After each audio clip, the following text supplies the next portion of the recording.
A sonar echo returns to a submarine 1.2 seconds after being emitted.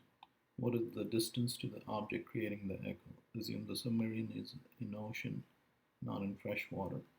Okay, and the speed of sound in ocean is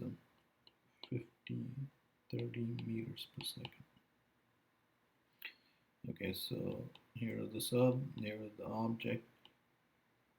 When the echo returns, the sub has if d is the distance, the sound wave has traveled 2d. 2d is equal to v times t. And so d is v times t divided by 2, 1530 meters per second.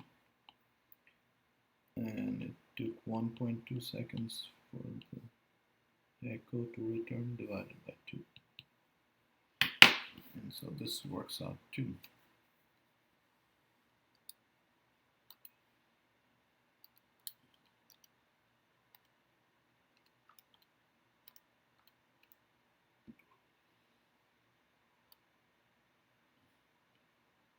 918 meters. So